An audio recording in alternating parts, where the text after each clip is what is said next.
Salut à toi, aujourd'hui j'aimerais te parler d'inspiration, faire preuve finalement de quelqu'un qui est un exemple pour les autres. C'est important finalement de se montrer en tant qu'image comme quelqu'un qui inspire les autres ou surtout les personnes qui te ressemblent. Ça t'est certainement déjà arrivé de voir des personnes ou de rencontrer des personnes où tu penses waouh, où tu te dis waouh. Eh bien, j'aimerais bien devenir cette personne-là. Cette personne-là, elle m'attire. Je veux dire, elle m'attire évidemment pas de questions amoureuses, relations, mais beaucoup plus, elle m'attire de manière à... Elle dégage quelque chose. Eh bien, une attirance intellectuelle, on va dire. Et parfois, c'est vrai que tu vois quelqu'un qui connaît très bien son sujet, qui parle bien, qui est gentil, aimable, poli, marrant, sympa. Et tu te dis, c'est chouette, j'aimerais bien aussi être comme ça, cette personne-là m'inspire. Évidemment, le but n'est pas d'être comme cette personne-là, parce que, premièrement, tu n'es pas cette personne-là, donc ça sera difficile pour toi. Il y a des personnes qui ont plus de facilité à imiter des personnes que d'autres, mais bon, ce n'est pas toi. Et deuxièmement, oui, cette personne-là n'a pas nécessairement exactement les mêmes valeurs que toi, et donc tu vas copier quelque chose qui n'est pas toi.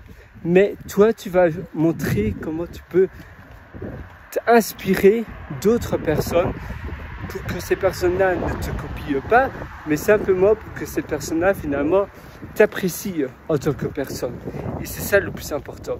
C'est simplement de montrer ses valeurs, de montrer sa singularité, donc faire preuve de singularité, de faire preuve d'un certain charisme. C'est important d'avoir un charisme parce que quand tu as un certain charisme, tu augmentes également ta confiance en toi et puis tu vas aussi mettre tes idées sur la table. C'est important de dire ce que tu penses sans offenser les autres. Évidemment, ça reste ton opinion. Tu vas pas dire tout le monde doit faire cela, non, mais tu dis voilà, moi je pense que A, B, C, etc.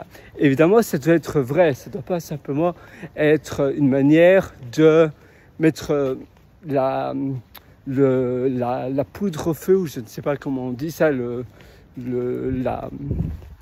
sur le feu, voilà. Ça doit pas, tu ne vas pas mettre l'huile sur le feu, ou allumer la braise, mais simplement, tu vas montrer ton caractère de manière singulière. Et en voyant et en travaillant de cette manière-là, petit à petit, tu vas te créer ta marque.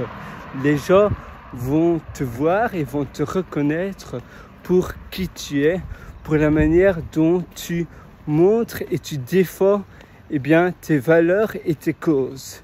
Et ça, c'est important parce que on ne veut pas être tout le monde, on ne veut pas être de la soupe au lait, on ne veut pas être du yaourt, non.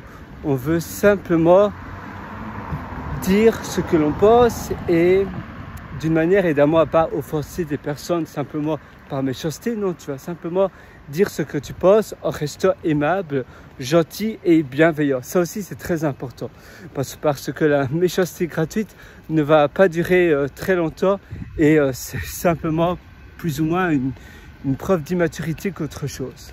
Donc toi tu vas être mature, tu vas simplement mettre les points sur les i s'il y a question à mettre les points sur les i. Tu vas défendre les personnes qui ont été peut-être offensées ou les personnes qui ont été peut-être voilà. Tu vas défendre les causes que tu penses justes et tu vas réaliser comme cela ta vie. Tu peux aussi créer un podcast, tu peux créer un show et tu peux créer des interviews et tu vas continuer ta vie de cette manière-là. Mais c'est important de te distinguer, c'est important évidemment de ne pas être le caméléon qui veut faire passer, qui veut finalement paraître comme monsieur, madame, tout le monde, te laisser influencer ou bien encore pire, faire plaisir à tout le monde. Non, voilà, si tu n'aimes pas ça, dis pas que tu aimes cela rien que pour faire plaisir à quelqu'un c'est important de garder son opinion. Voilà, moi je te souhaite tout le meilleur. C'était simplement une petite session. Tu sais quoi, si tu vas aller encore plus loin, d'ailleurs, tu peux bien me rejoindre sur mon site pierrewriter.com. C'est pierrewriter.com. Là-dessus, tu verras pas mal d'ateliers et tu pourras acquérir d'ailleurs l'atelier Belle Vie que je te suggère. Et sinon, eh bien, tu peux lire mes articles également sur mon site pierrewriter.com. À très bientôt et à tout de suite sur mon site. Ciao.